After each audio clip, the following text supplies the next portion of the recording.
If you can't have a sense of humor about your relationship and about your partner, do not date a person with ADHD.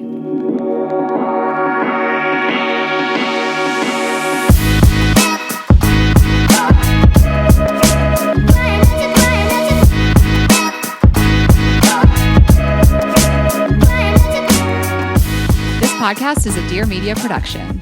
Hi, guys. Hi, guys. Welcome back to another episode of Girls Gotta Eat. Welcome back. Still coughing. My back is broken now. Oh, you got your back blown out. You blew your own back out. I really did. I'm really paying for my mistakes. Yeah. I have sciatic nerve damage. Oh my God. Damage That's sciatica. Damage is a leap. I picked up a heavy plant and I hurt myself. That plant did not look that heavy. Well, I picked up 3 of them. Okay. Not at the same time, though. It was the third. There's one on each arm. You're like, I'm so strong.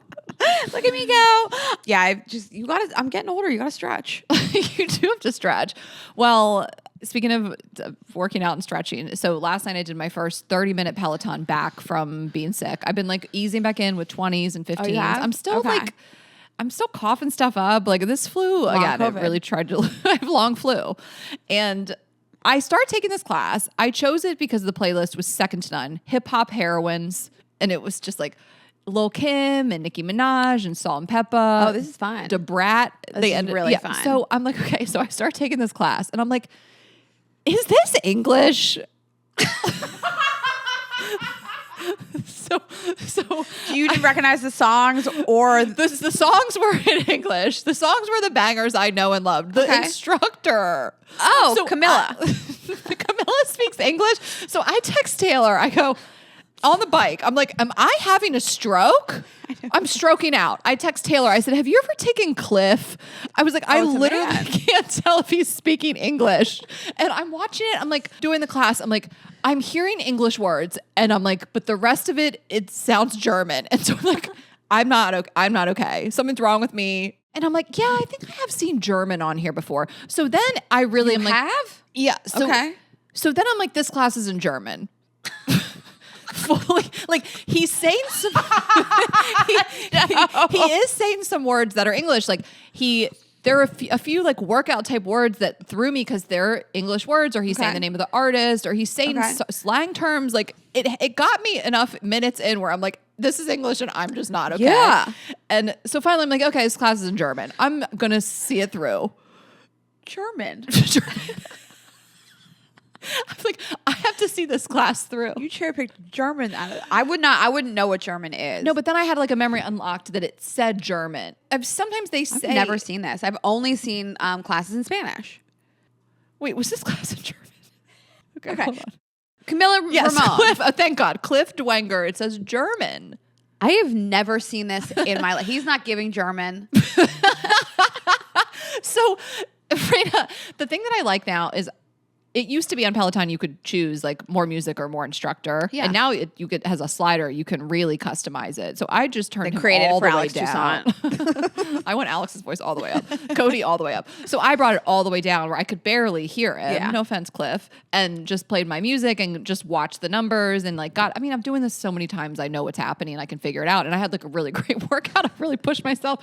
And I was like, I had to use this playlist. Like, it's got the jump off, none of your business. I didn't know that they did that like straight up. Camilla Ramon, I take her classes because I like Latin playlists. She does all Latin playlists and she speaks Spanish sometimes. Oh, sometimes. Yeah, because I've taken English speaking classes of hers too. Yes.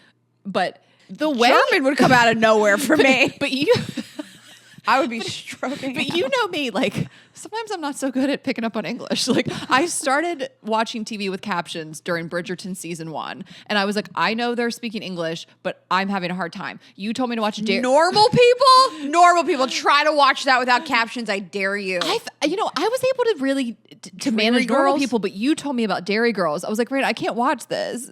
Oh, it's unwatchable without the captions. You have to. Normal People wasn't a struggle for me, but Dairy Girls, I was like, this is not English. Normal People was the first time I ever was like, I can't get through 20 minutes without 10 minutes, 2 minutes. Do you think people from the UK or Ireland watch someone like Parker Posey on White Lotus and they're like, I don't know that English? I think so. Like when I think about like us not understanding English in certain dialects, I think of what would be the inverse, and it would be like deep South.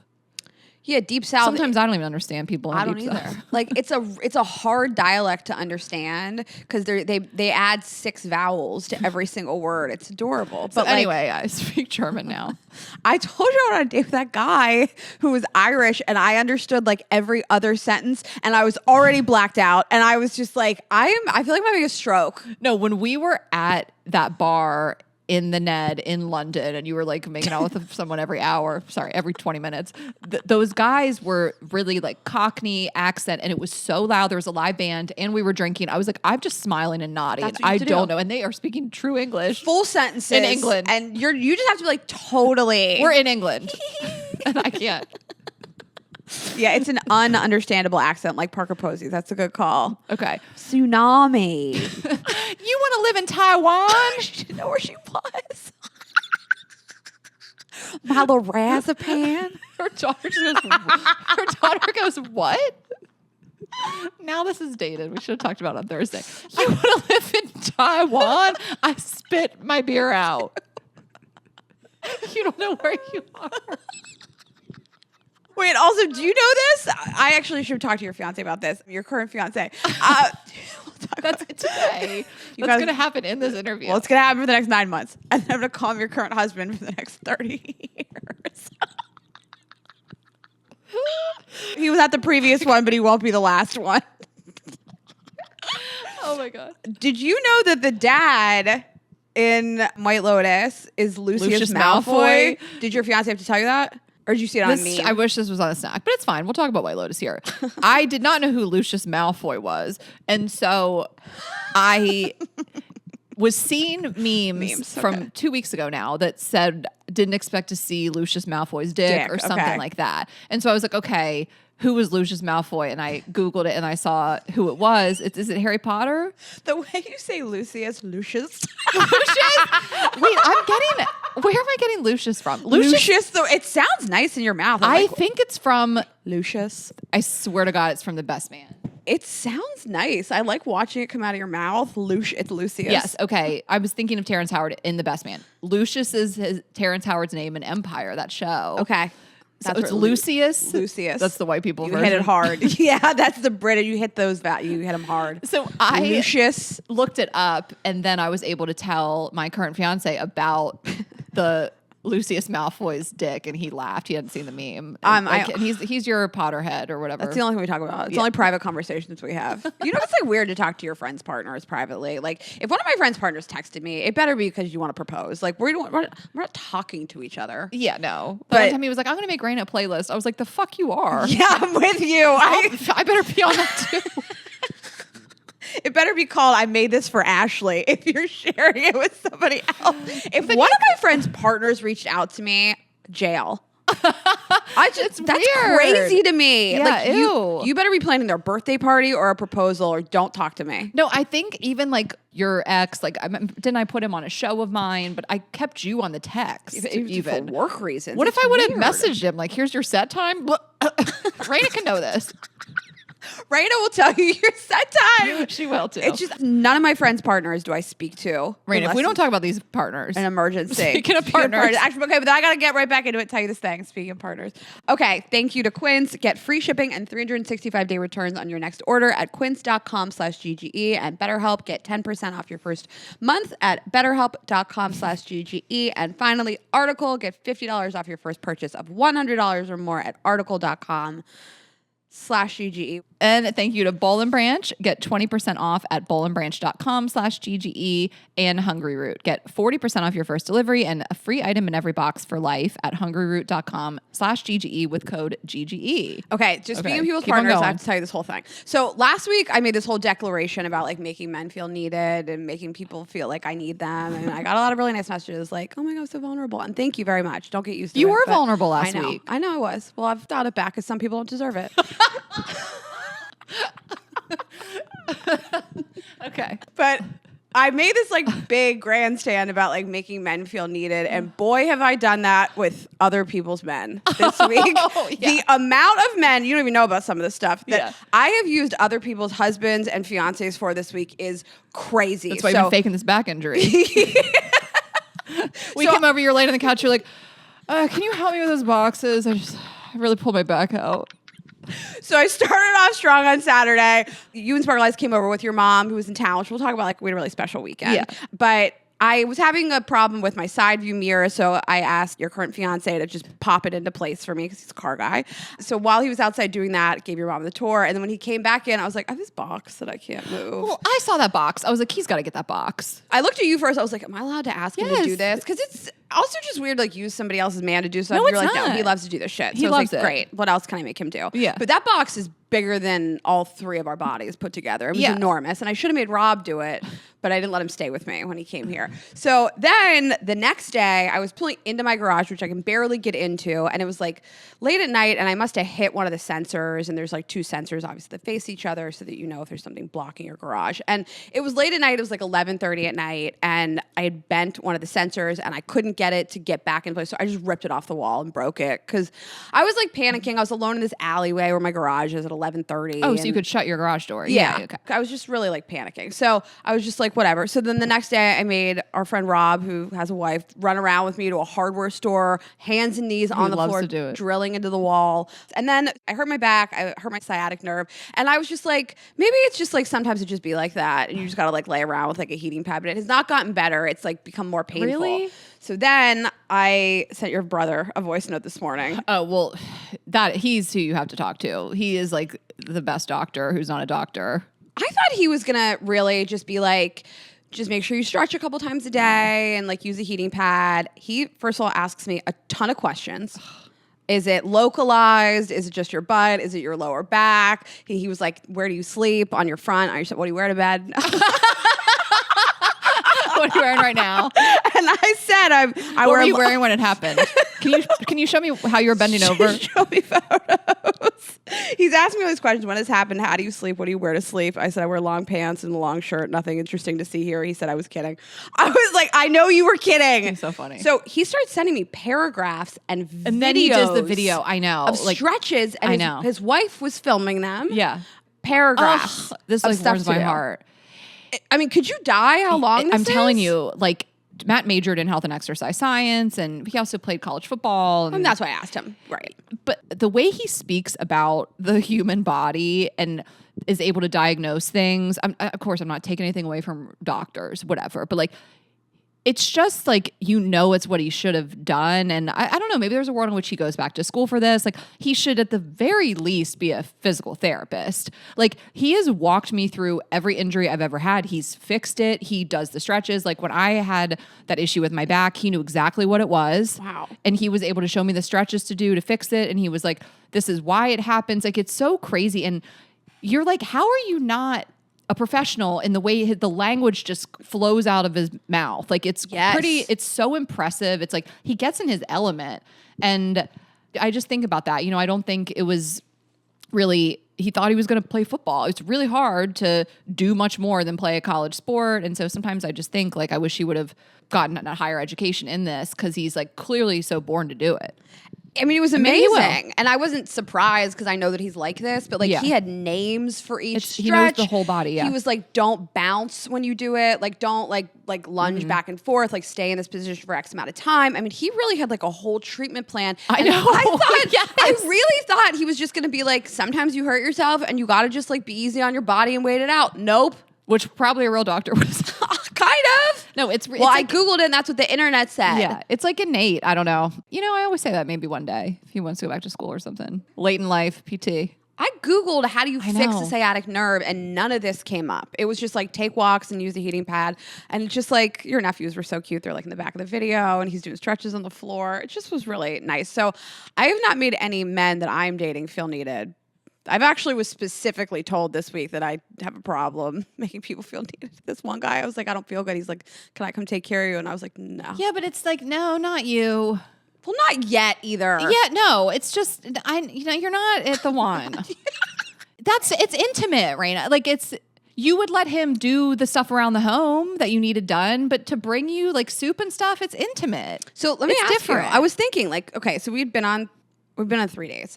And like, he was like, let me like come over and like take care of you, which is really sweet. But like, it's also just too soon for me to be all like sick around a person. Like in the beginning, I'm still in the like, I'd like you to see this like lighter version of me. And that's not an inability to be vulnerable, people. I don't need it. I'm a grown adult woman. I'm not incapacitated. I've had major surgery, by the way, that I don't want anybody around me for. So like if I have a cold, it's very sweet. And if it's the right person, I'm like very happy to be like totally sick. Like you were talking about, I mean, you and your fiance were like so sick. You guys live together. That's a person that's going to take care of you. I can't believe he still fucks me. I just have to spit all the time. Like today, walking back for breakfast, I just have to hawk a loogie. I'm like, I can't believe you still fuck me. Like he has just seen the grossest part of me through all this sickness. And previously, I've been pretty fucked up around him too. But yeah, you got to be in love for that shit. I think that like true intimacy and love, it's a lot of weird, gross smells, and you're just like, it's morning breath. You're in the shower together, and only one of you is under the water. The other one's just shivering naked and cold by themselves. Like you just see a lot of like weird stuff and smell a lot of weird stuff, and like that's true intimacy. But like a few dates in, I'm sure it's well-intentioned, it's very nice, but I don't need you up in my space seeing me like that. Well, and it's just the type of relationship you have. I mean, there are people that have been out 3 times and they're in love and, you know, that's just what it is. Like, that's not where you're at. And so it does feel too soon and like a little misplaced. And we're not at a place for you to take care of me when I'm sick. I don't know. Yeah, we're at a place where I want to show up at a bar or a restaurant or a movie, and I want to look cute, and I want to have a nice time, and like I don't want to be trying to like fight through feeling like this to hang out with you. Right. Yeah. You know? I know. Totally. Exactly. I love that you say that. It's not a lack of vulnerability. It's like I'm still wanting to be cute. Right. Like with 6 dates and I can drop the cute act. Right. You could see me with no makeup on. That's fine. I don't care.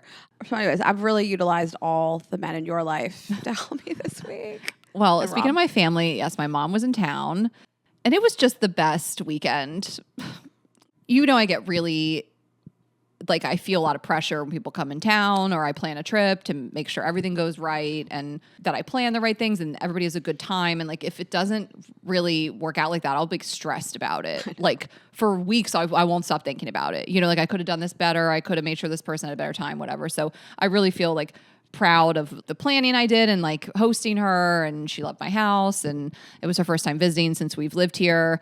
And I just felt like I was my best self because she was visiting me on my turf. And a lot of times when I go back home to Delaware, I'm like, we've been traveling, we've been touring, you know, it's like, oh, I can't wait to get home and relax. And I'm just not my most like energetic best self. I don't know. I've been thinking about that recently. I was like, I feel like my parents always kind of get like the tail end of a trip or something, or it's like the holidays, everybody's sick. Like, I don't know. I just haven't, a lot of times I feel really kind of exhausted. And this was like her coming. I felt fresh. I was like well rested. I hadn't been on a flight for 6 hours, you know, and was able to really plan a lot and do a lot for us. And it was just so nice. It was so nice for her to spend time with you. And she came and saw your house and to spend time with my current fiance. They have like such a bond. They just, like a lot of times it was just the 3 of us and they just really love each other. And I don't know. They both sent each other like the sweetest texts afterwards. And it was just really nice. Also, I just want to say, when you go to your parents' house, like we all revert to these like childhood versions of ourselves too. And you don't have your car and your routine and like your stuff. And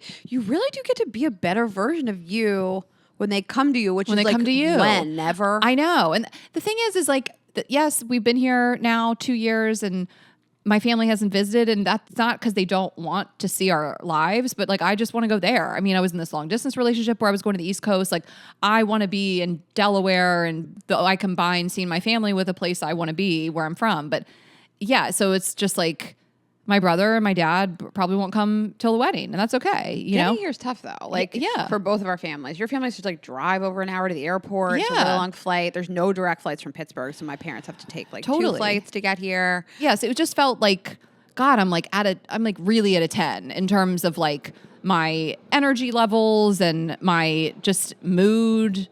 She got to meet a lot of excitement. People. Yeah, See Rob. It was nice. It was really nice. So she did come here for something really special. Yeah. And I had said this before. She was coming for us to go wedding dress shopping. So we did go, and it was me and my mom and you and our friend Taylor who went to a boutique called En Blanc in Santa Monica, like the closest one to my house. It was just like right down the street. And we found the dress. So good. I did say yes to the dress, but I don't know. I kind of want to talk about the experience as a whole. Like initially when we went in, I mean, they're so welcoming and they're so kind and friendly to you. But then we talked with the like stylist who was going to be working with me. Her name was Shri. I loved her. And then it's kind of like I described to her what I wanted. And then we just kind of like went out into the store and we're like, let's just all see what we like. And I had this moment of panic where I was like, do I like any of these? Like they don't really come to life till you put them on.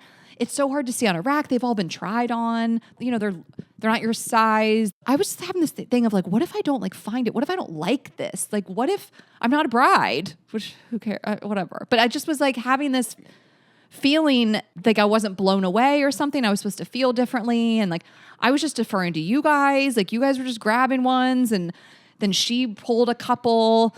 And I was like, I don't even know what I have in that dressing room. Like, I feel like I should feel more excited. I just don't really know how to place how I'm feeling. And then it like all changed when I started to try them on. And I tried on 3 that I truly loved, like kind of in order that they all got better. Like I really liked the first one. I liked the second one more. I liked the third one even more. But I was like, we're not crying. No one shed a tear. Well, you walked out in the first one and I was like, listen, you're 5'10" and you're very thin. You're going to look good in a lot of things. You are built for these dresses. And you walked out in the first one and I was like, it's beautiful. It's beautiful on her body. It's beautifully made. It's nice. Yeah. And then I was like, are we all just going to keep feeling like that? It was beautiful. I know. And then, by the way, I am about to post this probably today or tomorrow. So it'll be up by the time you guys are listening. You can go to my Instagram and I'm doing a reel of all 3 that I didn't choose, the 3 beautiful losers. But so ashhast.com, you guys can see the real Rayna's kind of commentating on a lot of it, whatever. But yes. And then the second one was a totally different vibe. And we were like, oh, we like this better. I was like, oh, maybe this is the one. But I'm like, aren't you supposed to feel that it's the one? But again, you walked out and I was like, this looks great too. Yeah. And then the third one, I was like, oh, this is like this lace, like Hailey Bieber, kind of like really special, gorgeous, kind of dramatic. Yeah, like romantic, but also kind of trendy. I don't know. And then we added the sleeves with it. And I was like, oh, this is like a vibe. And I was like, is this the one? But I was like, I feel like we're supposed to be crying. Yeah, I thought we were supposed to like feel more. And then I was just like, maybe I'm just not like a crying on other people's dresses thing. Like I went to this and I was like, I'm kind of sick. And I just like, am I a cry about other people's shit kind of person? But I will say, when we walked into the store, your mom and I immediately started crying. Yes, it was an emotional experience altogether. But I was like, I just feel like we're not having the appropriate reaction to like the one. And then I put on the 4th one and I had not pulled this. Shri had pulled this. I probably wouldn't have. I don't think any of us would have. Never in a million years. Even though it had all these elements that I knew I wanted. But it was on the rack that all of us were like, don't look at that rack. But also that designer is like the best fucking designer. It's this like designer from London. I mean, it's actually like we should have been on that rack. It was the non-lace dresses. We were drawing. Yes, we were doing lace. The non-lace can look a little plain. If you don't have like lace and sparkles and not a giant princess skirt, which is what I don't want, like a ball gown, like they can look a little plain. You got to get them on. So I'm like, I'll try that one on. And as she's putting it on and she's like doing the clips on the back, I was like, hurry, hurry, hurry. I was like, had a feeling. I was like, I think this is it. And I was like, hurry. She was like, I can tell you're getting so antsy. Like, I have a feeling like brides get like this when they like know and they want to do the reveal. And I like walked out and we all just lost it. My mom was crying. And we were like, it's the one. I mean, I just knew. I was like, oh, I am a cry at the dress person. I know. I was like, so am I. I was like, and I'll post this after the wedding because I have really special videos of coming out in this dress. And like, I know it's the one. My mom's sitting there crying. Like, you're getting emotional. Taylor's like, oh my God. You know, it just, you really do know. When you know, you know. You really, you know, when you know. And I love it. It's really special. It's really elegant and simple. And like we were talking about all the accessories you can do with it. I don't think it's that simple. It's not covered in lace and beads and okay, a huge puffy skirt. It is exactly enough. Yeah. And so I had an appointment the next day and I was like, I still really want to go. Like the appointment I had the following day was the first appointment I made. It was this boutique I really wanted to go to. I really wanted to try on dresses from this very specific designer that designed a friend's wedding dress of mine. And I don't know. I was like, I'm going to keep it. I'm going to go and see. It was just going to be you and my mom. We're going to go. I was like, I still want to keep the appointment. Let's just go. And like Shri was like, you should go. I think you should go and you should get that designer out of your system. But I felt like she was like, you're going to be back, but we'll be here waiting or, you know, whatever you want to do. It's your decision. And that night out that night with my mom and my fiance. We were like out having drinks, and I just was like, I don't want to go. I know what I want. I couldn't stop looking at photos of it. Like I was like looking in my phone at photos like it was like text from a crush. Like I was like reliving it. I was like, that's the one. I don't know what I'm thinking. And I will feel really kind of inauthentic, even working with someone at that boutique, like knowing that this isn't what I want. You know, it's like going on a date with somebody that you know you want somebody else. You've experienced it. And so I was like, I just put it, like canceled it. And that was that. And then we went back the next day, and she luckily had a cancellation for me to go back and do like the full measurements. And that is intense. Oh. It is you're butt naked. I'm gonna have my thong on. Shouldn't like measure my pussy lips or anything, but had my thong on and just so many measurements. Like where you drop from your shoulder to your nipple. Oh, because like they really customize your waist, your butt. I mean, your bust, like every part of your chest, and then like your hips and height, you know. What would you buy that they need to measure your pussy lips? I was just saying, I kept my thong on. And then I was like, okay, so now when it comes, like in the summer or whatever, like it'll be ready to go. She's like, well, typically you still might need some alterations. I'm like, where am I going? What did you just measure me for? She's like, you know, I'm like, for what? Well, the length of stuff is not going to change that drastically unless you like really lose a ton of weight. But you know what's shocking to me is that you buy this for a lot of people a year in advance, 9-10 months in advance, and like people start to lose a significant amount of weight for their weddings. I understand it completely. I don't want to lose any weight. Like I love where I'm at. I feel great. If anything, I just wouldn't maybe want to just to work my butt out a little bigger. I was like, if anything's getting bigger, it's going to be my butt, but not like my measurements aren't going to change. And I know that's not a lot of people want to lose weight for their wedding, and that's understandable, but how does that work? Like you're getting measured, you're like, okay, but just keep in mind it's going to be, I mean, I don't know how that, I truly don't understand the way they account for that. Well, maybe they just account for it because a lot of people lose a significant amount of weight for their wedding. Yeah. So you put on like a big dress, they pin it all up. So I see what you're saying. So you go in, you get measured, and then that's why you have to get it altered again. Yeah. Most people go back for a second alteration. But to lose like 30 pounds between the time you like buy it and you finalize it. I mean, I don't know how they account for that. Okay. Then I was going to ask you also, I don't know how you stay liking something for that long. I would be looking, and I love your dress. I think it's perfect and it's amazing. And I think you'll like that forever also. I think it's something that we've talked a lot about buying like classic wedding dresses and saying like, I still want like what's of the times. I don't care if I look back and it's dated, but I actually don't think this dress will ever look dated. Yeah.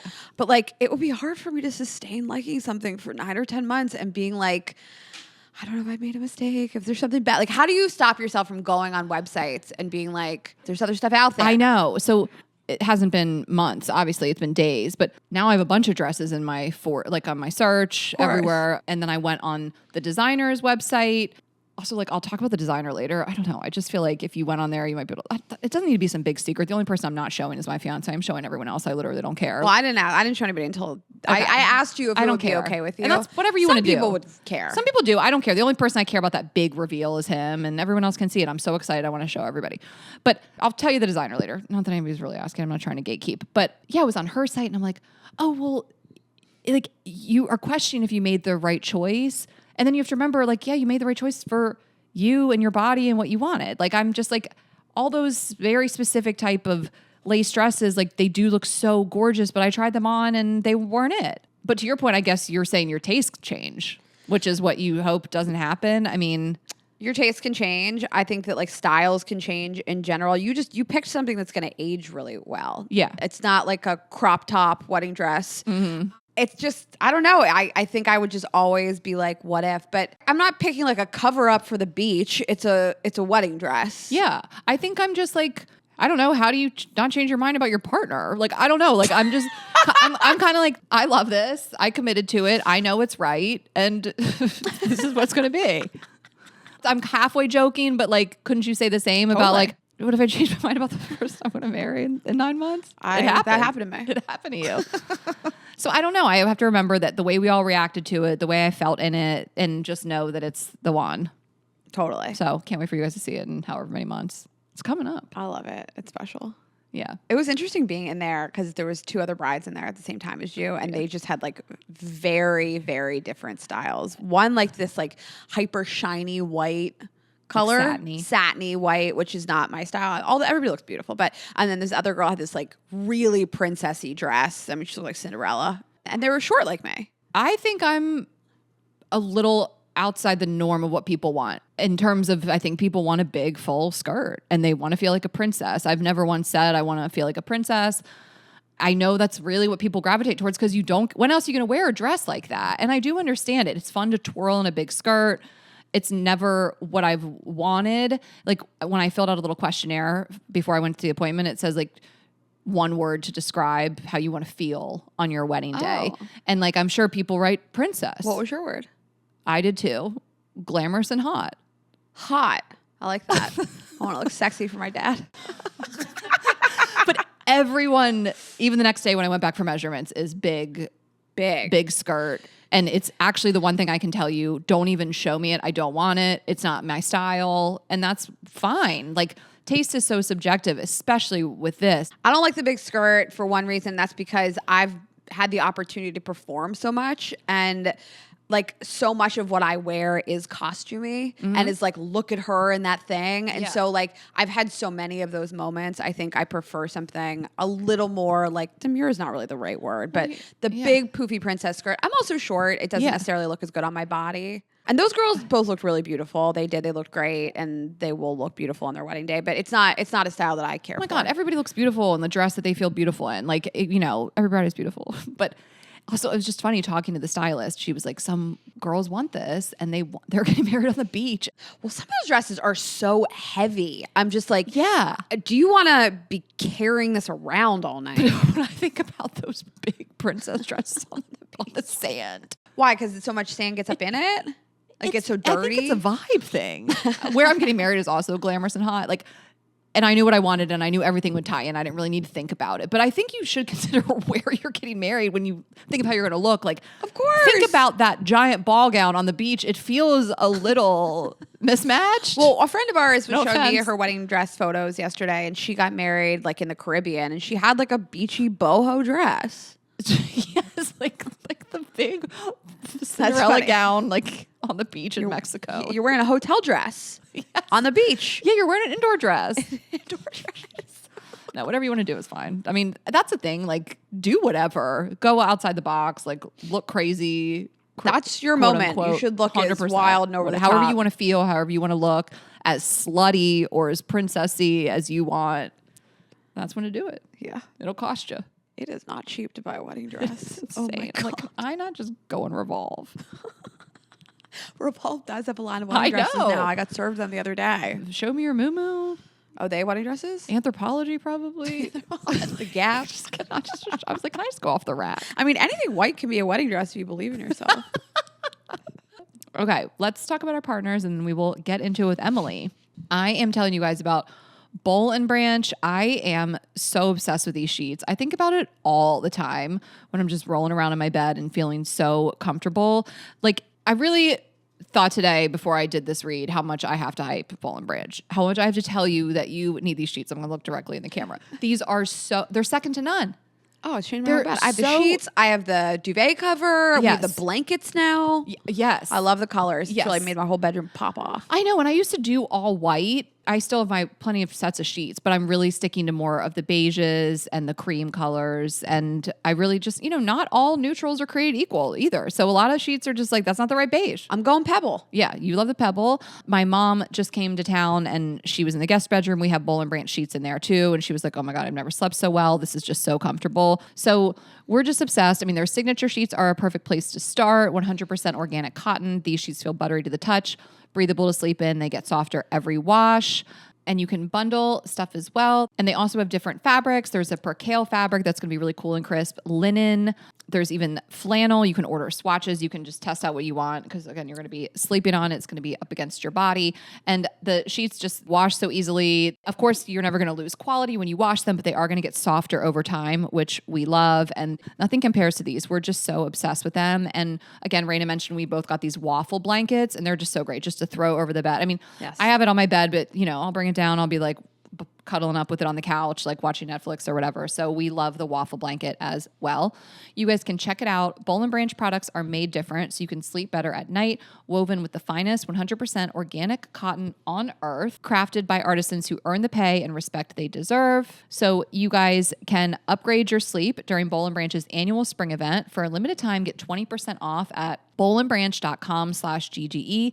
That's Boll & Branch, BOLLAND, branch.com/GGE to take 20% off site-wide for a limited time. Exclusions apply. See site for details. Okay, and you guys know that I am just obsessed with interior design and my space in general, and Article makes it effortless to create a stylish, long-lasting home at an unbeatable price. Article's great, you guys. You go on their site, they have tons of different curated ranges of styles. They have mid-century modern, coastal, which is what I kind of lean towards, Scandi, and it just really makes the whole room feel more cohesive and stylish. There's great quality, so they take great care in curating the collections, and they focus solely on high quality and meaningful pieces that will stand the test of time. And if you're just thinking to yourself, like, I'm not sure how to style these things or put them together, their website is fantastic, and they'll show you how both their designers and people who've just shopped the site have styled the pieces. And so something that I think is just like nice to do, I just bought a new coffee table, and it really just changed the whole vibe of my living room. If you're just like, I want to refresh a room and maybe you don't want to buy a whole couch, a coffee table is a great way to do that. I love their Surrey 44-inch coffee table. It's a square white oak coffee table. It's really beautiful, and you can kind of decorate the top of it with some candlesticks and vases and things like that. But it's a really nice way to just change the whole vibe of a room, or something like a headboard, and just little things can really make it change. Their headboards are the best in the game. Totally. They have fast, affordable shipping and assembly, so the delivery process is really fantastic. You can kind of watch them while they come to you. They have great support, and they have 30-day satisfaction guarantee. So you can shop with confidence knowing that you're not completely in love with your furniture. You can easily return it. So really, from styling to delivery to returns if you need to, you're going to love the experience. Article is offering our listeners $50 off your first purchase of $100 or more. To claim, visit article.com/GGE, and the discount will be automatically applied at checkout. That's article.com/GGE for $50 off your first purchase of $100 or more. Okay, let's get into it. All right, guys, we are very excited to welcome our guest today. She is a writer for publications such as The Cut, Epicurious, Architectural Digest, Elle, BuzzFeed, and she is a senior writer at Bon Appetit. She is a cookbook author, and her latest book takes a little bit of a different tone. I'll Just Be at 5 More Minutes and Other Tales from My ADHD Brain, a memoir for people with ADHD as well as those who know and love them. Please welcome to the show, Emily Farris. Hello. Thank you so much for having me. I am so excited to be here. Hi. We're so excited to have you.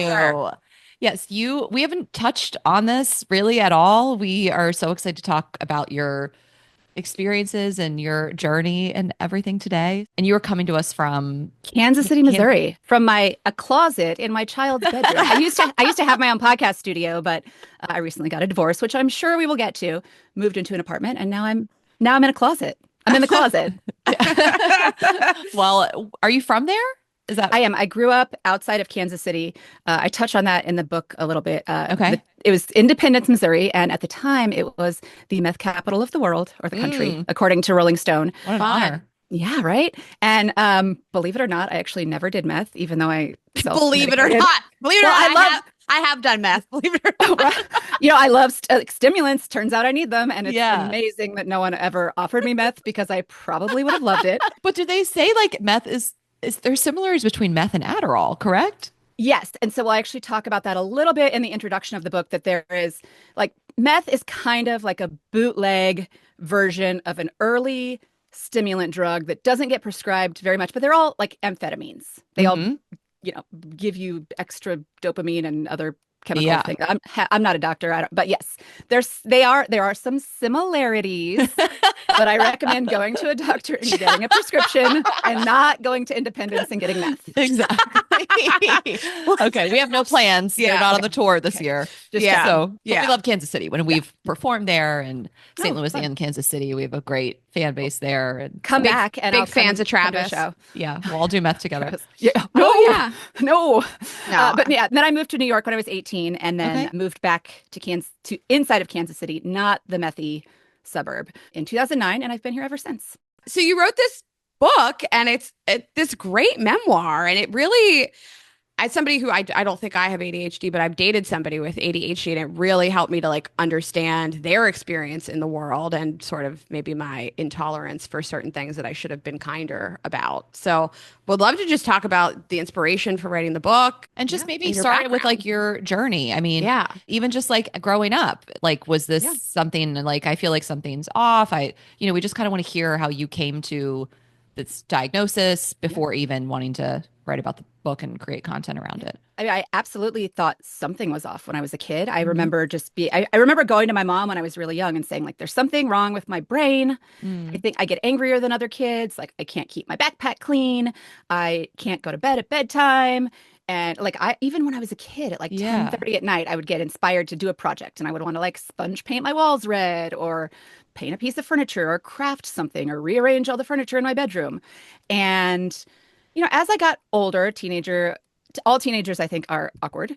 But I definitely felt, even though I had a lot of friends and I was involved in a lot of activities, I just felt like an outsider almost to the teenage world, if that makes sense. Even in my early 20s, it took me 6 years to finish college. I was a professional writer and I timed out of the reading comprehension portion of the GRE, which was very embarrassing. There was all these little things, right? Like I could never get my money together. I could never get my sleep in order. I still can't get my sleep in order. My money's a little better. Sleep still hot mess. I always have like one really messy room in my bedroom. I have clothes everywhere. Like just all these little things. I don't feed myself until I'm like, oh my God, I'm starving. I'm going to pass out. I can drink coffee like all day, every day, and still I can't go to sleep in my bed. However, I could fall asleep on the couch at 6 o'clock if I need to be doing something. So there's all these little things. And I would joke. I joked for years that I would be like, oh, I'm ADD today, ADHD today. And I even wrote an article for Shelter Pop, which is a now defunct AOL home design blog. It was called My Design ADD. And it was about how I just constantly want to like rearrange all my furniture and repaint all my rooms and change things all the time. And lacking a little self-awareness, obviously, because then at age 35, is right before my 36th birthday, I finally got an official diagnosis. And I was like, oh my God, everything makes so much sense. And then I told my stepmom, I was talking to her on my birthday. She goes, oh, that's interesting. Your dad got diagnosed with that a few years ago. And never mentioned it. No. That's so interesting. Okay. Yeah. I mean, however, when you look back at like ADHD and the kind of little traumas that it creates throughout your life, it made perfect sense to me because my dad like doesn't like to talk about hard things or have hard conversations. So what made you, or what brought you to the diagnosis at 35? Were you like, I just got to figure this out, or was it by accident, or how exactly did that happen? There was one article that I had read in The Atlantic early in my marriage, and it was called ADHD is Different for Women. And I remember reading that article and feeling it felt so relatable. Like all of the things that this author had said she had issues with, it felt relatable to me. And I was having trouble even early in my marriage. And I remember thinking to myself at the time, well, that would be too easy. Like an ADHD diagnosis would be too easy. Like getting Adderall would be too easy. It's not, I need to sleep more and like stop eating gluten and drink turmeric tea and like, put some essential oils somewhere. Like I was like, I need exercise more. So I kind of like gaslighted myself a little bit. And yeah, just like that would just be too easy. You can't, it's not that. And then a few years later, after my first son was born, I just had this like complete like week-long meltdown of systems where it was like, I thought I was going away one weekend and it was the wrong weekend and I'd rescheduled all this stuff, but I hadn't rescheduled some of it. And it was like, I got to this point where I was like, I don't even know when I am. Like I was trying so hard to be on top of my shit and I just, it all fell apart. Like everything fell. And I was like, what is going on? Like I have privilege. I have a job. I have a calendar. Like what the fuck? And then I remembered that article and I reread it and I was like, holy shit, this is it. And then I tried to get a diagnosis at the hospital. Like the doctor who delivered my son, I asked for a psych referral and it was a terrible experience, which I write about in the book. And then I eventually found a psychologist who specializes in adult ADHD. And I had, 4 or 5 sessions with her, maybe more. I can't remember now. And we like so much talking about my life and my history. And then she did a bunch of cognitive tests with me. And she diagnosed me as ADHD and gifted, which made me cry because when I was a kid, like everyone's like, oh, you're smart. And I thought I was smart. But then there was these things that I just really struggled with. Yeah. And so that was a very emotional diagnosis for me. And then I took that to a psychiatrist who then evaluated me again. And now, I see a therapist. I see my psychiatrist every 3 months for my not meth amphetamines. And I still am a hot mess sometimes, but mostly like I have my shit together. I love that story. And I'm so happy for you that you sought treatment and asked a person to talk to you about this, because it sounds like you lived with a lot of like shame and blame around this of like, if I just went to sleep earlier, if I changed my eating habits, if I communicated differently, if I just slowed down, like if I just overhauled everything I do, then maybe I'll be fine. And I'm sure you've spent a lot of years like beating yourself up over why can't I do this? Oh, absolutely. Like even I know weight is such a touchy topic and I hate to even bring it up, but like I was eating for dopamine. I would eat just because I was like, I needed dopamine and I was like binge eating for dopamine. And like that, it's treating my ADHD has absolutely helped that. And then like, exercising and anything I'd shame myself and then I'd get hyper fixated on fixing something. And then I would put all of my energy and all of my focus into it. And then I would crash and burn. And then I would feel even worse about myself because I couldn't stick to the thing. Yeah. What was that diagnosis like? I mean, I'm assuming it was a lot of different emotions of thank God, or was it just like, I can't believe I didn't do this sooner? Like, or a mix of both? Like, what did you feel? There were a lot of emotions. I felt relieved to have a clinical explanation for what had been going on in my life for so long. I felt sad for younger me, for how much other people had shamed me and told me to try harder, and for how much I had shamed myself and how hard I was on myself, and for the opportunities that I missed out on because I didn't have the tools I needed and I wasn't treating my ADHD. I have a lot of compassion for little Emily now.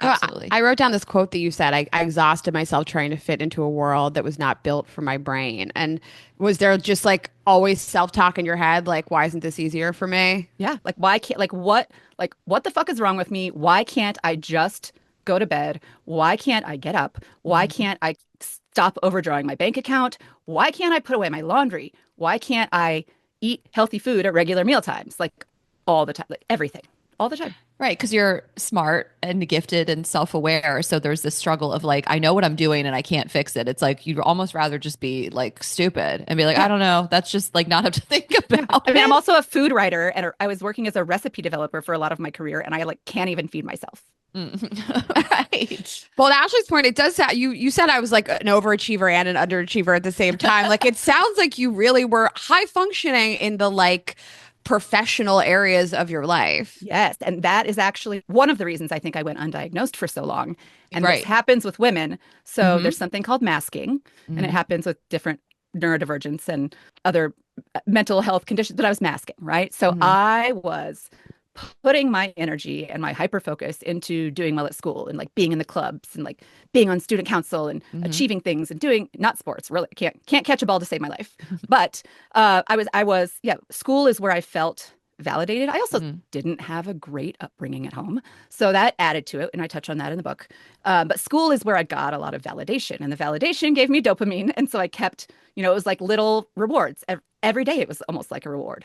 From a teacher giving me an A+ or telling me I did great or telling me I was smart or being excited about me being excited about extra credit or something. So I got my validation through school. So I performed, I was getting A's and A+. I was getting extra credit. I was doing all the clubs. I had jobs. I was doing internships. My senior year of high school, I had like 2 jobs and 2 internships. Wasn't sleeping. Of course. Was taking no-dos. Very Jessie Spano. I used to take those too. Those make you crazy. You know what? Not when you have ADHD. Oh, not when you are under medicated. And you have the hack. ADHD. Yep. Yeah. I did not have a Jessie Spano moment where I. Oh my God. Can we actually just pause for 1 second and for like people listening, just define ADHD? Okay. So I define it as my brain doesn't process dopamine the same way neurotypical brains do. Okay. Like a baseline of contentedness, maybe for someone. For a neurotypical person, whatever their baseline is, mine is either like way high and way low, which is why sometimes ADHD gets mistaken for bipolar disorder or depression and anxiety one or the other or both. Oh, okay. Women are misdiagnosed all the time with Right. depression, anxiety, bipolar disorder, bipolar 1. And so it's really like, in order for me to feel enough energy to have executive function is like doing the things in my everyday life to make life sustainable, right? Like feeding myself, paying my bills, sustaining a relationship, cleaning my house. That's all part of executive function. And if my brain isn't getting enough dopamine to like make my brain be like, yeah, let's do this, I can't do it. Okay. And there were times when I thought, like, God, do I have chronic fatigue disorder? Like I was just, what? Because there were times I had such low energy, but I wasn't excited. I just couldn't get excited about anything because whatever part of my brain needed to get the right amount of dopamine, something wasn't firing properly. And then I feel like when we were younger, it was ADD, and now it turned into ADHD, which is the hyperactivity part of it. Like, is ADD still a thing, or is it all just kind of lumped into? Yeah, I believe ADD is technically no longer a thing. However, the term attention deficit hyperactivity disorder, so that's the acronym. Yep. It's kind of misleading because not everyone who has ADHD has the hyperactivity. There are two kinds. There's inattentive and hyperactive. I've combined. Okay. So I had the highs and the lows, right? So like the times where I was like, oh, I can't focus, or like, oh my God, I'm going to teach myself how to make video overnight. So I have both. So it's kind of misleading. And it's not that there is attention deficit. It's almost like either the floodgates of attention are open or they are closed. Like it's a dam or the floodgates are open, right? So I'm either giving something all of my attention or none of my attention. And it sounds like that can manifest positively when you give stuff all your attention. And when you're on a high. Yeah. So people weren't like, you got to get help, because it is positive some of the time. Yeah. And I freelanced for a long time, and I would have clients who were like, do you make video? And I'd be like, no, but I will tomorrow. Yeah, I'll teach myself overnight. I'll stay up all night. And so you're on medication, and that just normalizes it, balances it. Is that just kind of the supposed in theory, to? In theory, it helps me to get motivated to start my day and to do the things that I otherwise wouldn't have process enough dopamine to actually do.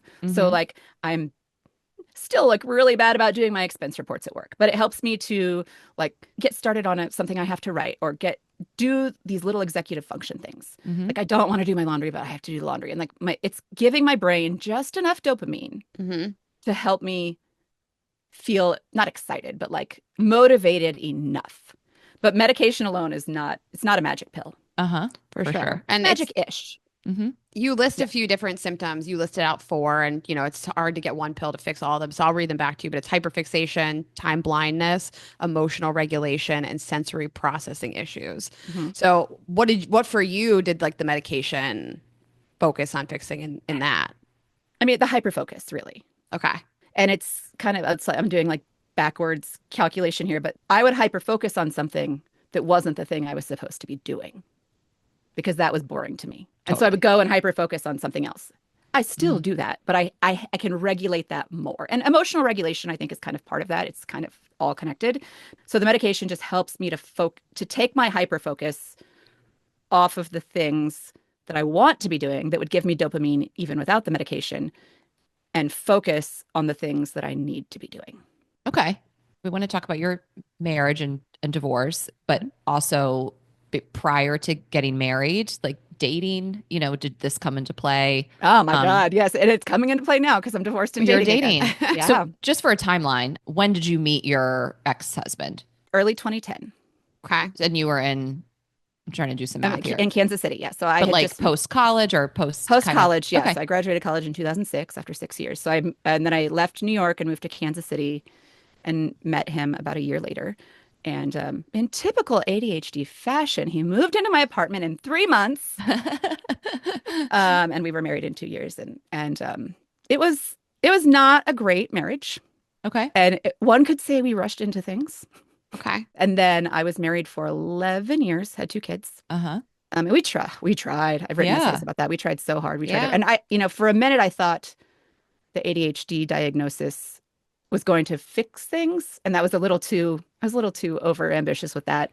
In some ways, it almost created more problems because then when we would go to marriage counseling, we weren't focusing on communication issues or anything. It was always like the focus was just like, well, you have ADHD. You're the one whose brain is broken. You're the one who needs to fix things. You're the one who needs to be fixed.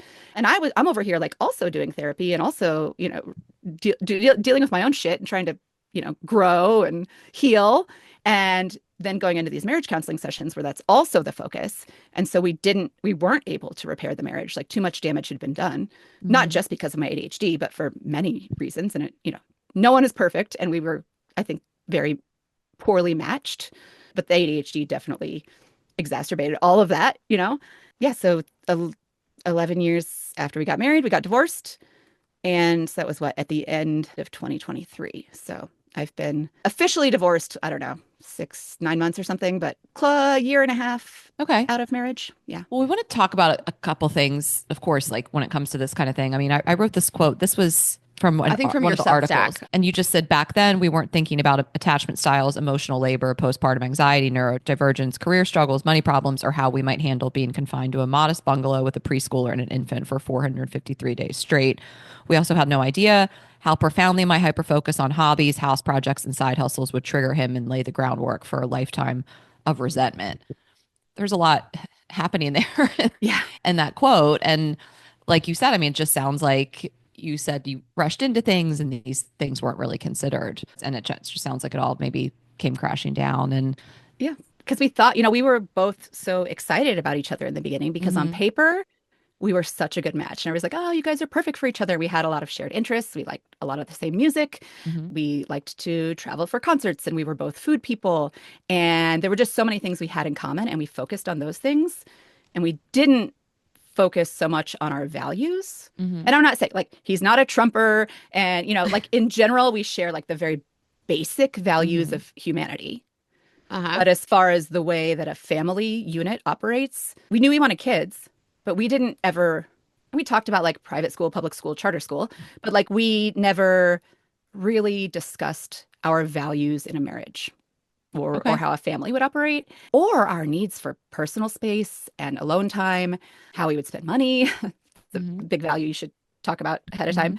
Just so many of those things we didn't, because on my end, I was hyper fixated on this fun new relationship and planning a wedding and having a baby and buying a house and decorating the house and painting the house and fixing up the house.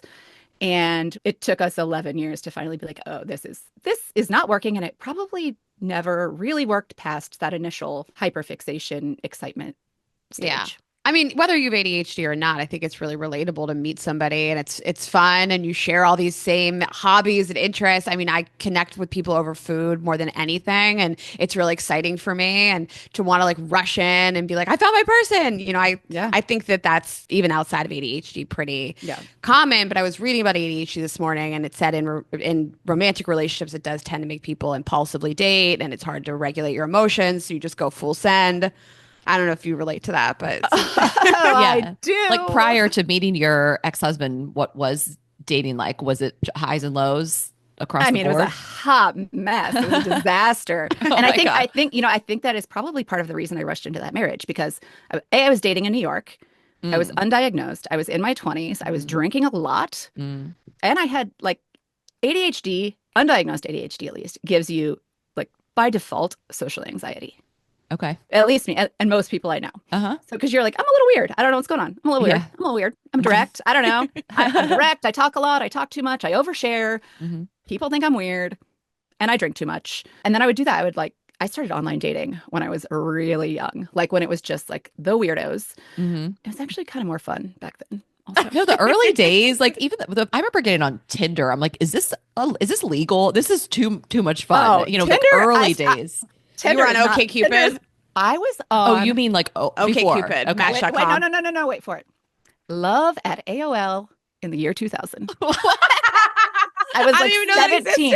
I was 17. Oh my God. You were the original online dater. You were finding dick on the internet at page 0. No, did not find dick. I mean, I didn't go near the dick, but it was gross, especially in Independence, Missouri. And then I moved to New York. I used that for a hot minute. And then there was OkCupid. But before that, like I used to write for nerve.com. I don't know if you remember nerve.com. So yeah. I edited their pop culture blog for 2 years.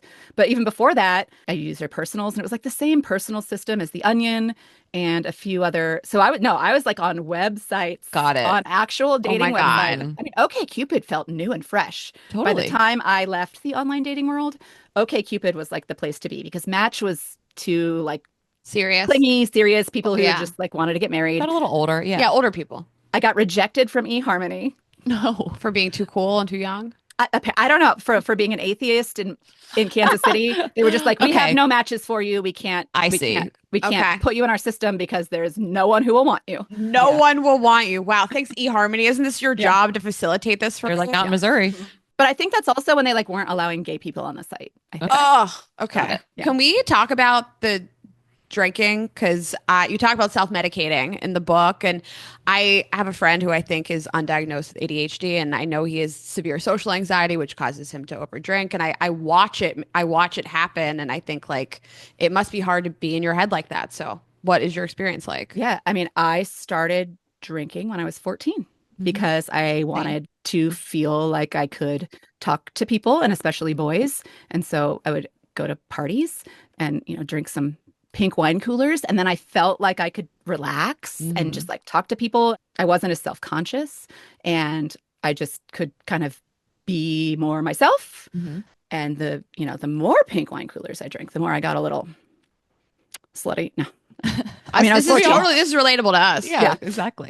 And so then I got into this weird cycle of just like, even in my 20s, like I didn't know how to go on a date without drinking. But then I would either get self-conscious and drink too much, or I would be like, this is so fun, and I would drink more. And either way, I would drink way too much and then either hook up or not hook up, and it, crash and burn. And I think that's part of the reason I rushed into the marriage when I moved to Kansas City, because I was like, I do want to get married and have a family. And all of my dating life, I mean, I had a couple of serious boyfriends, but like it had mostly been a disaster. Okay. And I was like, this person has a lot of the things that I want in a person, and he wants to marry me, and I want to get married and have a family. And so it just felt like, well, I should do it. Like, let's do this thing, because dating had been such a disaster for me. And like, get off this hamster wheel. Like, let's. Yes. I think I even say that in the book. I wanted to get off the hamster wheel of that kind of dating that I was doing. But back to the drinking. See, I go on tangents. Fine. But I did quit drinking for 6 months. Okay. And that's when I met my husband. I wasn't drinking. Okay. And so, and again, I thought like, oh my God, this is great. Like these dates have gone everything's gone so great. I didn't necessarily connect the dots that it was because I wasn't drinking. I mean, I a little bit, but I don't think I was as dialed into how much that affected. Like in my mind, I was like, we probably would have hit it off anyway, but maybe not. Like maybe I would have gotten really drunk and blown it up on the first date. I don't know. Do you drink now? I do drink. Okay. I probably still drink too much sometimes, but I quit drinking for 6 months because I was like in this self-medicating cycle, right? I was drinking so much, and I was like, oh my God, am I an alcoholic? Do I have bipolar? Do I have depression? Do I have anxiety? Do I have chronic fatigue syndrome? Am I an alcoholic? So I would cycle through these things. Do I need to quit gluten? Like I would cycle through everything. Dairy. Oh, I did quit dairy for a while too. And so I was like, I'm going to quit drinking. I knew I was drinking too much anyway, right? I was like in my 20s, living in New York, living in Greenpoint, Brooklyn. Like I was drinking too much. And so, I'm going to quit. I'm just going to quit drinking. Well, it was right after I moved to Kansas City, actually, that I actually finally quit. I was like, I'm going to quit for 6 months and just see how it goes and try dating. I thought I was going to write a book about dating while I wasn't drinking. And then like a month into it, I met the guy I married. So the book didn't happen. But then I was able to go back to drinking in a much more adult way. Yeah. Okay. And sometimes I still find myself like, oh God, I'm drinking more than I want to drink, and I'll take a little break. Because I tend to do things to excess in general, like all or nothing, all in, right? Like, and now, I'm 42. I can't drink like I used to, but I used to go out and just drink whiskey all night. And now it's like, I would drink some Amaros. I like some bubbly wine, drink a Negroni. And if I'm out with my girlfriends and having fun, like sometimes, yes, I will still have one Negroni too many. But it sounds like the motivation is not the same, and you recognize that. Right. I mean, your story in relation to drinking sounds like similar to ours. I mean, you drink, you want to feel more comfortable in social situations. We're also insecure when we're younger. You just kind of start drinking to excess, and then, it causes you to hook up with somebody you may not have, and all these things. And you get older, and at least the way that I feel, that I think that we feel, is we drink in moderation because we just enjoy it. We enjoy the socializing, the tastes, and it's not so much of like all the other motivations you had when you were younger. Right. And doing it to excess. Okay, we're just going to take a quick break to talk about a couple of our partners. Vacation season is nearly upon us, and this year I'm treating myself to a luxe upgrade that I deserve with Quince's high-quality travel essentials at fair prices. You guys know I just like pack out my closet with Quince, like the lightweight European linen styles from $30, and they have washable silk tops, comfy lounge sets. I mean, all the stuff that I want to toss into my bag to travel and just wear around LA, which is perfect. And the best part, all Quince items are priced 50 to 80% less than similar brands. And they do this by partnering directly with top factories. I love everything I've ever gotten from them. The styles are great and classic. If you are looking to do a capsule wardrobe, it's really fantastic for that. The pricing for the quality is unbelievable. It's totally unbelievable. I just keep shopping.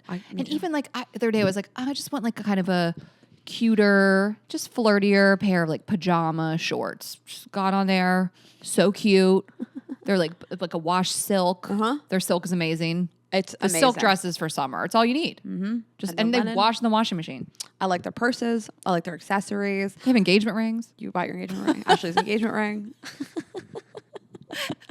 Imagine. They have everything. The jewelry's so nice. They have luggage and travel accessories. You can just like upgrade your whole life at a very, very affordable price. Like sometimes you see these prices and you're like, this is going to be junk. Not with Quince. No. So for your next trip, treat yourself to the luxe upgrades you deserve with Quince. Go to quince.com/GGE for 365-day returns plus free shipping on your orders. That's QUINCE.com/GGE to get free shipping and 365-day returns. Quince.com/GGE. Okay, and Hungry Root, this is just the most incredible way to have a fridge stocked of delicious food and recipes that are super quick and easy to make. It really is like having a personal nutritionist. They take care of all the stressful meal planning each week by recommending delicious recipes tailored to your taste, nutrition preferences, and health goals.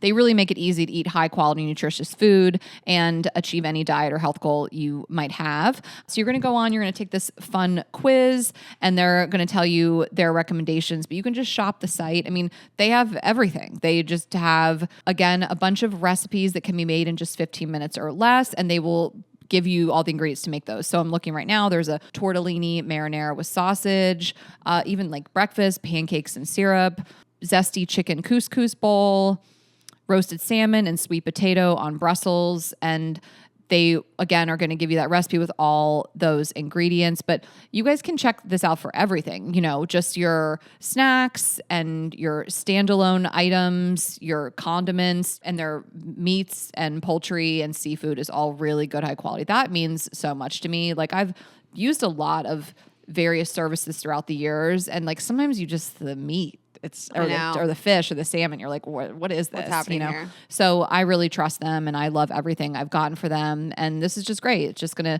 take the work out of grocery shopping and meal planning and all that stuff, and really, really high quality stuff and everything you could want to stock your fridge and pantry. So you are going to love Hungry Root as much as we do. Take advantage of this exclusive offer. For a limited time, get 40% off your first box plus a free item in every box for life. Go to hungryroot.com/GGE and use code GGE. That's hungryroot.com/GGE, code GGE to get 40% off your first box and a free item of your choice for life. hungryroot.com/GGE, code GGE. And this show is sponsored by BetterHelp. Therapy can really feel like a big investment, but the state of your mind is just as important as your physical health. So talking numbers in general, traditional in-person therapy can cost anywhere from $100 to $250 per session, which really adds up fast for most people. And with BetterHelp Online Therapy, you can save on average up to 50% per session. We love that. With BetterHelp, you pay a flat fee for weekly sessions, saving you big on cost and time. Therapy should feel accessible, not like a luxury. With online therapy, you can get quality care at a price that makes sense and can help you with anything from anxiety to everyday stress. Your mental health is worth it, and now it's within reach. So obviously, big fans of therapy. It can help you with really anything, whether you're struggling with something personally at work or you want to work on your goals or, like I said, anxiety. stress, trauma, anything in between. And it will just empower you to be the best version of yourself. With over 30,000 therapists, BetterHelp is the world's largest online therapy platform, having served over 5 million people globally. It's convenient too. You can join a session with the click of a button and help you fit therapy into your busy life. Plus, you can switch therapists at any time, which is great. Your well-being is worth it. Visit betterhelp.com/GGE today to get 10% off your first month. That's BetterHelp, HELP.com/GGE. Okay, let's get back into it. Can we talk about the difference between like men and women with ADHD? We kind of talked about it a little bit, but you talk in the book about how like motherhood kind of was the straw that broke the camel's back, and so much falls on women in terms of like maintaining a marriage and a child and things like that, and why it just sort of seems to manifest for women in those phases of life. I can only speak to my experience, really, right. But for me, it was like I had been working so hard to just like function as a neurotypical person, because I didn't know for sure I had ADHD then, right? So I'm still masking. I'm still like trying to do the married homeowner, working mom thing, like working wife. Like my husband's, one of his biggest frustrations with me was that I couldn't tell him when I would be home for dinner, and I couldn't do a regular meal plan, and I couldn't get dinner on the table for 2 people multiple nights a week. I could barely feed myself, and I was always working late, and just the struggle of just trying to survive a 9-to-5 life for me. That's not something, even now, even medicated, I don't think I could do a 9-to-5 desk job. I've never had one of those longer than 9 months. My job now, I work from home. I have some flexibility. It works for me. But it was so hard for me to even maintain that sense of neurotypical normalcy in a marriage.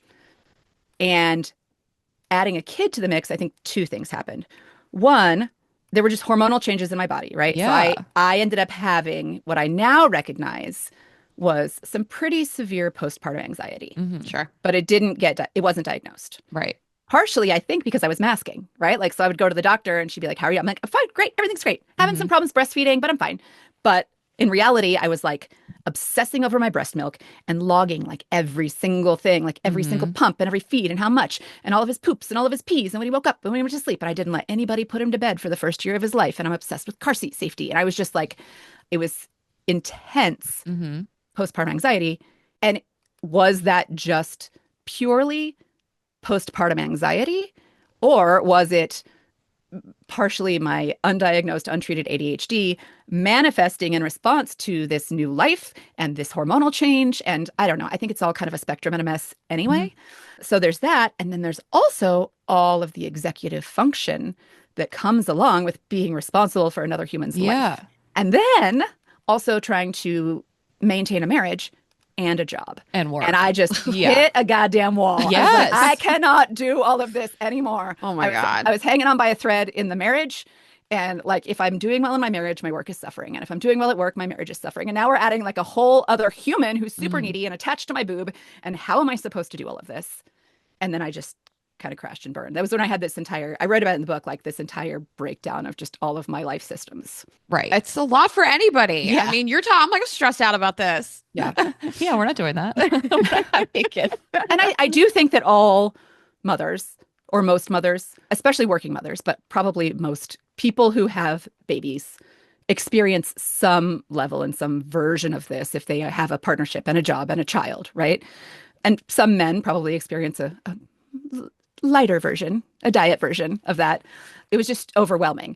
And one thing a lot of people like to say to me, everybody's a little ADHD. Everybody has a little ADHD. Yes, everyone gets overwhelmed. Everyone is late to things sometimes. Everyone forgets to eat every once in a while. I mean, maybe. Everyone gets stressed out and like can't focus sometimes, or hyper focuses on something sometimes. And I say, okay, the difference though, do these things chronically and majorly affect your life? Or are they just things that happen sometimes? And in my case, it was like chronic issues in my life because of these things. Okay. I thank you for differentiating it, because I think a lot of people are probably listening thinking like, I do this, like I'm late to stuff, but like you call it time blindness, which is like, can you like explain that a little bit? Yeah. So time blindness is, so the title of the book is kind of based on the idea of time blindness. Sure. Where I think like, oh, I have plenty of time to get ready for this thing. Got it. I have plenty of time. I have time to take a shower and wash my hair and do my makeup, and I'll totally be on time. Even today, like I took the kid to school, walked the dog, did a few things, checked in with work. I was like, got to take a shower. I'll have time to do my hair, set up my little closet studio, whatever. Like the back of my hair is still wet, y'all. Like I didn't have gorgeous. time. You look great. Yeah. You've been very charming this whole time. Yeah. You always have like a look. Even like I love your whole vibe, the red lip, the glasses, all of it. Yeah. Thank you. It's always just I think I have enough time. Always. I always think I have enough time. And even if I give myself extra time, somehow that time still disappears. Always. It just always somehow disappears. And when I tell someone I'm leaving in 5 minutes, I 100% believe I'm leaving in 5 minutes. But then it's like the 5 minutes disappears. And it's like I often don't know when I am. I'm late a lot, and I always think I have time. And I read this thing that just means I'm really optimistic. I like that. Optimistic people are late because they think like, oh, I have time. This will be fine. Everything's going to work out. There's not going to be traffic, and I like that reframing of the narrative there. Thanks. Yes, I love it. It's great. It's great for me. I'm time optimistic, time positive. Maybe I'm jumping around a little bit, but you told this story in the book that I really related to from the other side of things. So I'll tell you my experience, and I want to talk to you about the story because I dated somebody who probably had undiagnosed ADHD. He has it now, but things like details were a real problem. He would book a hotel for a vacation. It wouldn't really be in the right part of town. He would tell me the address to something. It'd be the totally wrong address for a doctor's appointment. No matter what, I left him up to like dates and times of special events. It was always wrong. And it would make me go, I was young, I was in my early 20s. It would make me go berserk because I felt like I can't trust you to handle these little details that are important. Like I've scheduled my whole day around meeting you at a doctor's appointment, but you don't really have the address. And you told this story in the book about how your husband, by the way, I was really young and I was a brat and I didn't understand mental health, and I'm better now. But you tell the story in the book about going on a vacation with your husband, I think for your anniversary, to this treehouse. Mm-hmm. And he had planned it and you had like forgotten to schedule the babysitter on the right day. This was part of that whole system breakdown actually that I talk about. Mm-hmm. And what I had done is hyper focused on trying to get all of my work done and everything in order. Mm-hmm. And I was trying so hard to get all of the details because I'm a person who like never get all my work done. And I would take my laptop on vacation and then my husband would be mad at me because I was working while we were supposed to be having a romantic weekend. So I was like, I'm going to hyper focus. So my hyper focus had been on getting all of my work done ahead of time so that I could go to the vacation and not have my computer. I was like, this is the thing that's most important to him. So this is what I'm going to focus on. I'm going to focus all of my energy on this.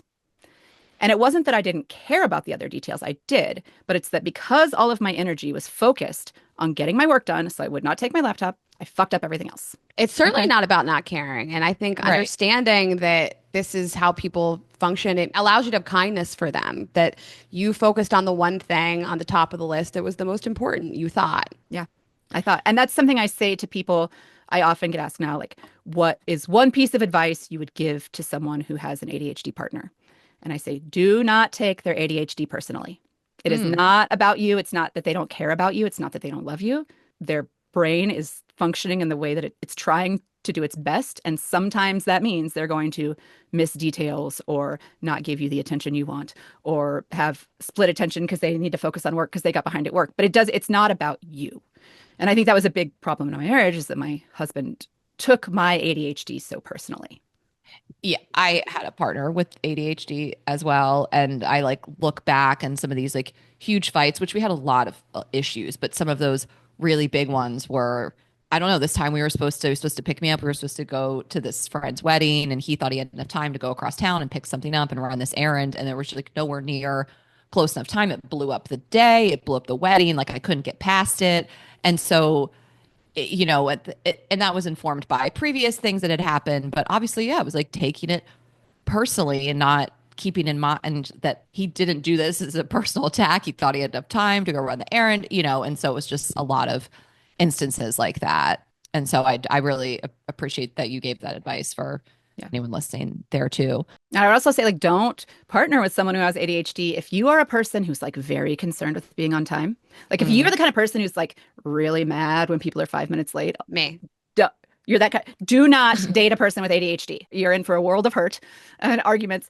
If you can't have a sense of humor about your relationship and about your partner, do not date a person with ADHD. Yeah. I like the advice, and it's important, and it like you said, it helps me to not take it personally, because I would really go like berserk about this stuff, and it's not personal. No one wants to forget a detail or mess something like that up, and it has nothing to do with you. I'm sure that everybody would love to be functioning at 110% when it comes to these things. Yeah. So we want to talk a little bit about the finality of your relationship. And I was just watching this reel that you had posted, and kind of the overall message was just not just do it, just get divorced, but just, like Nike. It's going to be tough, but it will lead you to more happiness down the road.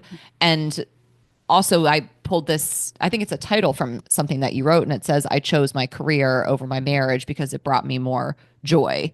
And that sounds a little reductive, but I wanted you to obviously explain it, and you wrote a whole article about it. But sorry to throw two questions at you, but I wanted to kind of talk about both of these things, like the career playing into it, and then actually the decision to end the marriage. Yeah. Well, going what we were talking about earlier, at home and my growing up, even I wasn't getting a lot of validation at home, but I was at school. And so that's where I put my energy. And in my marriage, I realized I was kind of repeating a lot of the same patterns in my marriage, because don't we all just like go and repeat our childhood and before we do enough therapy and figure it out.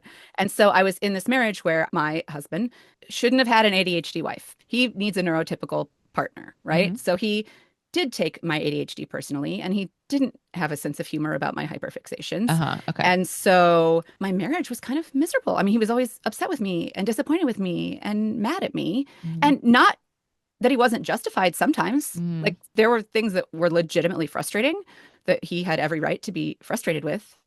We just weren't a good match. But I get a lot of validation from my work, where I put a lot of my focus and a lot of my energy and a lot of my passion. I also tried really hard to be a good partner. I tried everything I could, and I exhausted the limits of my humanity to try and make my marriage work.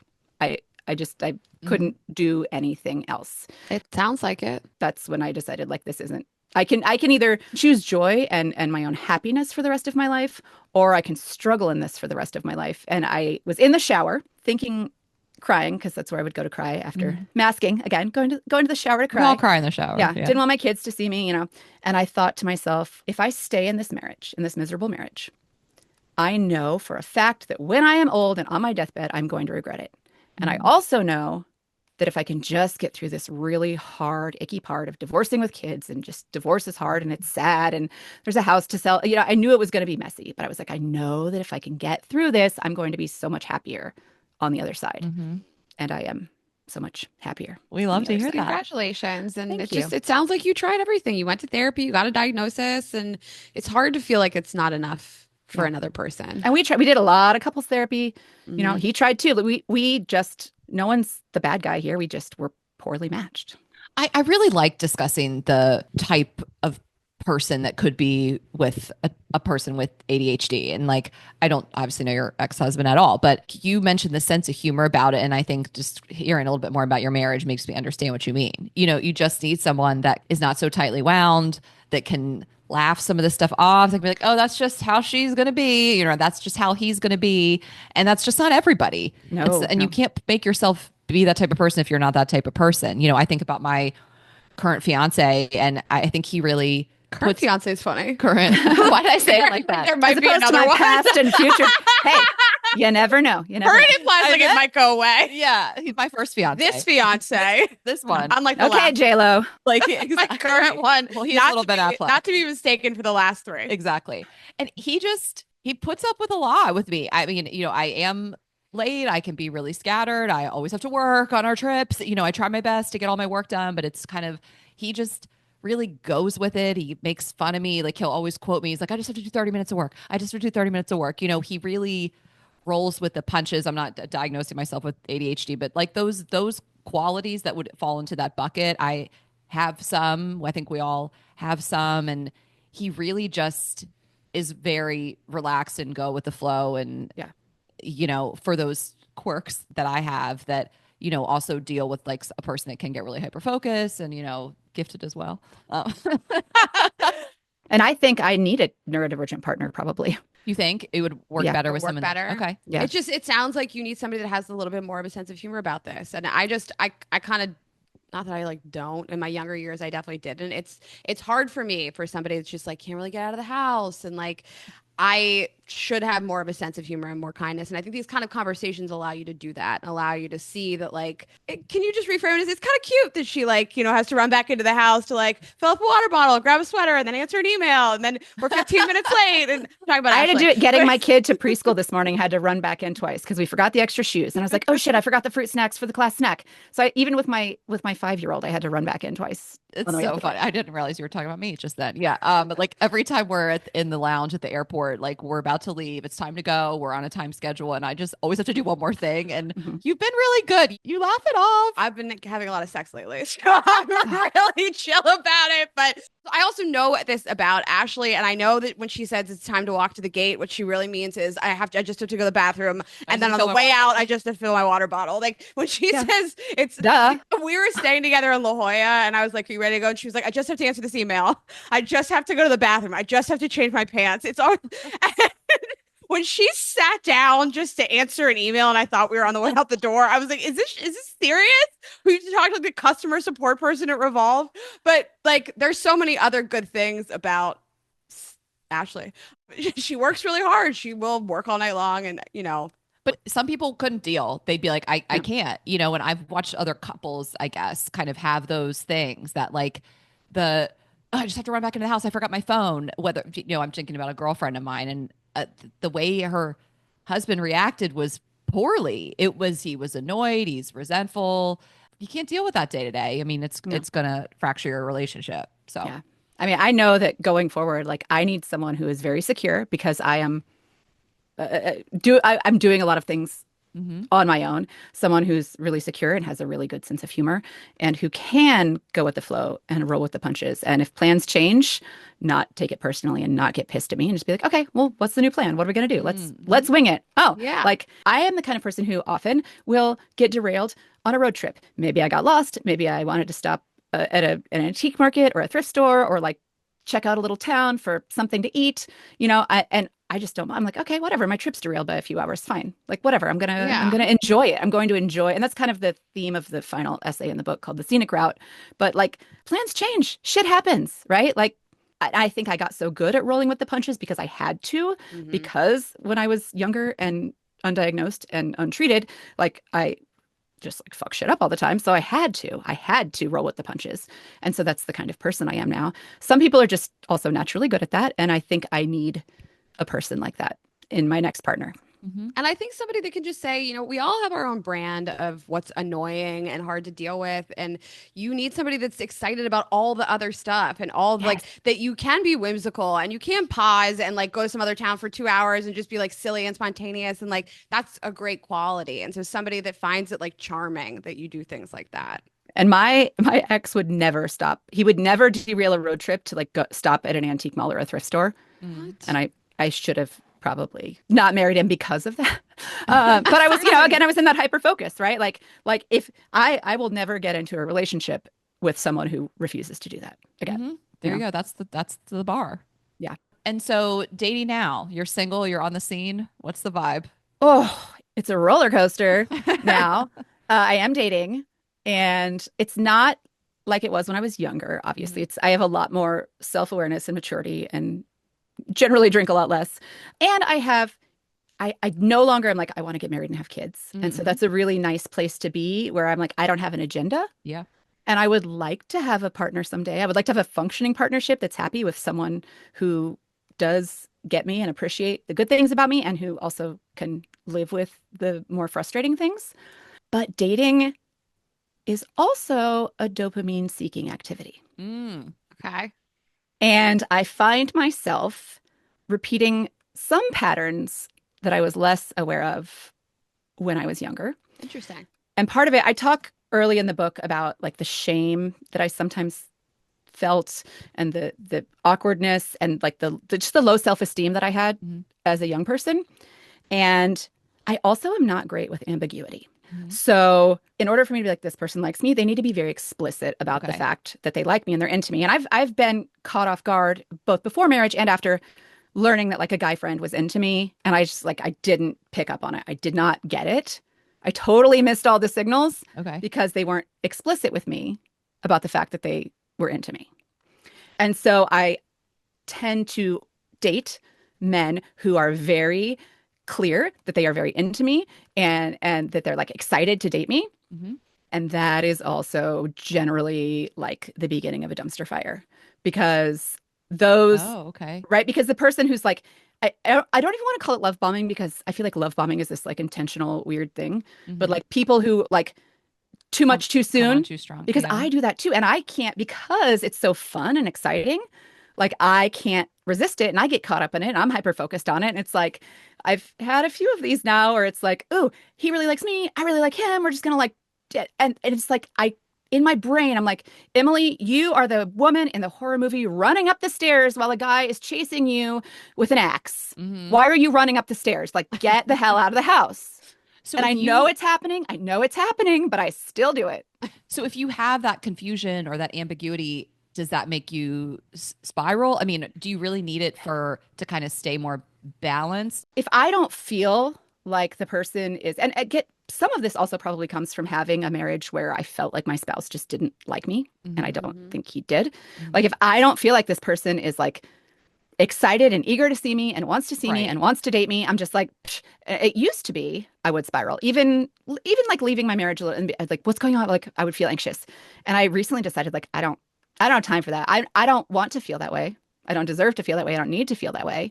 So like if I sense even like a subtle shift in energy, right? I'm like, I think they're not as excited about this as they were, and then I'm just like, I think I'm done. Okay.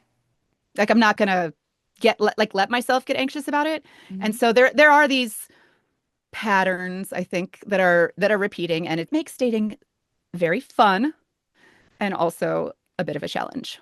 Yeah. It's a challenge for everybody. Yeah, it's a challenge for me. I mean, it's a challenge for everybody. And it sounds like you're at least aware of the patterns that you have and not leaning into them and what feels familiar, or, really leading with like, I want to be with somebody that likes me. Yeah, that should be the goal. Like I was joking about how Ashley is, but like I can laugh it off the lateness because I love her and she brings other good things to the table. And like, that's what we should be able to do with everybody, is say like, we all have flaws, but they're so great in all these other ways. But it's not a flaw to not want ambiguity. I mean, it's like we should all be searching for somebody that we know they like us and they're showing up for us and they're texting us back and they're making plans. And of course there's too much and there's too much too soon, but like that also still should be the goal. Yes. It's just, I just get a little too excited in the really, right.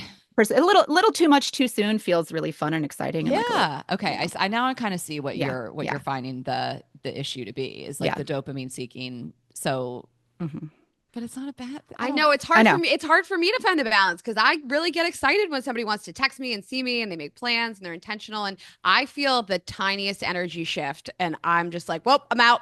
Yep. I'm not the girl that keeps texting and pushing. And it's hard to find the balance, know, because I think that people are busy and not everybody's text styles are like yours, Well, and who can keep up that much energy, right? Mm-hmm. Like in the beginning, everybody's excited about everything.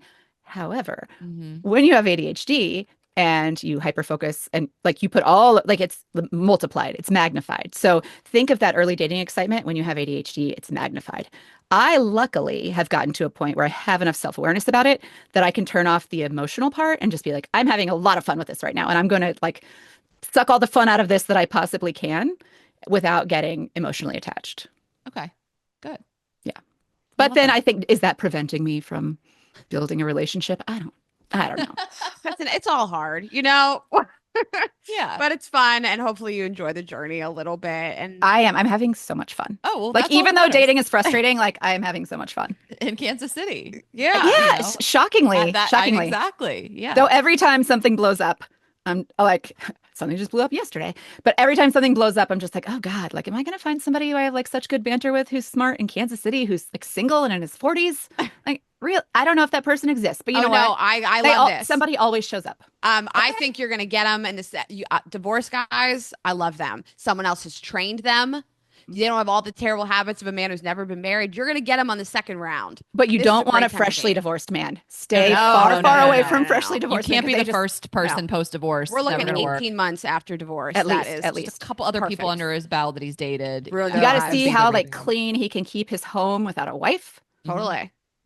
But I have hope for you. And listen, it's really brave to say like I'm married to somebody for 11 years. I have 2 kids. I could just stay and I choose me instead. Oh, I had a question for you. Do you tell them about the ADHD early on? Yes. It's not on.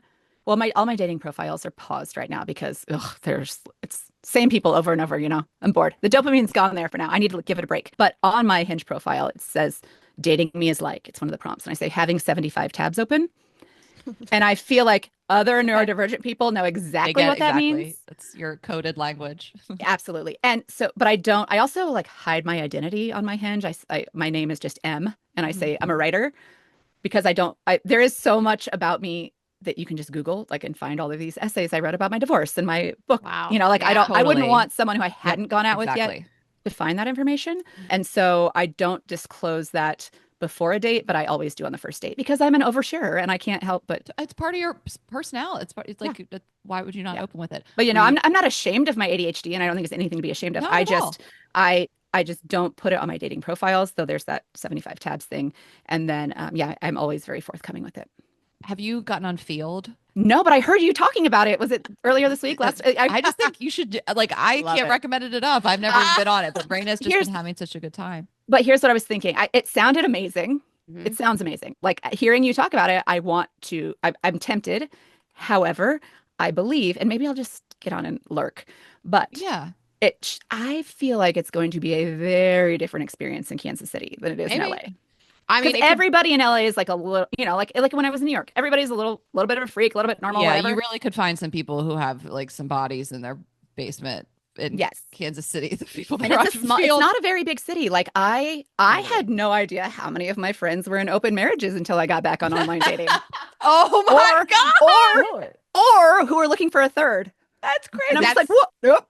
Swipe. They're on Field. Just get on Field and lurk. Yeah, I feel like you'll be able to suss people out if they seem too scary, but I just think why not? And maybe that's where the ADHD people are because just one partner isn't enough. They need to their own. Here's another problem though. I want everything all the time, but I'm also a monogamist. Totally. My brain can't hyper focus on 2 relationships. Oh, I put that in my profile. Mine says I want a life partner. I want monogamy. I'm too vanilla to be here. I'm just like no. I have hundreds of messages. I've got but again, LA. Yes. LA versus Kansas City. I think just give it a try. Just get on there and lurk and see how you feel. Yeah, I'll try. But all I'm going to find is a bunch of people I already know who want a third or have a. Well, isn't that fun? Then you have some good gossip for brunch, Yeah. Okay. Well, I think that's a great place to wrap up. We really love this conversation. I mean, me too. This was new and different. And I'm curious, you have your book and you're obviously writing. Is there anything you're working on now or do you have plans or? Well, I mentioned earlier that many years ago, I timed out of reading comprehension on the GRE because I wanted to go to grad school and get an MFA. So even though I don't really need an MFA anymore, I just got accepted into an MFA program.